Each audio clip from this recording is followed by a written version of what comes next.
Every lasting change begins with a single act of care. Here at the Yunnielove Foundation warehouse, we are preparing more than just equipment. We are packing the tools to build a brighter tomorrow.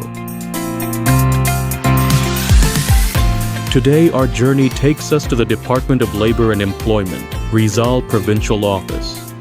We share a vital mission to break the cycle of poverty and end child labor by empowering the hands that should be providing for the family.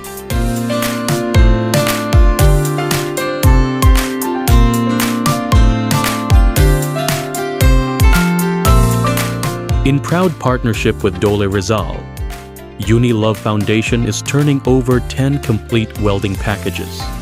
But these aren't just machines and heavy metal. To the families receiving them, they are lifelines. These livelihood packages are given to 10 hardworking parents whose children were once victims of child labor. By equipping these parents with sustainable ways to earn, we ensure that their children can finally trade their work gloves for school books.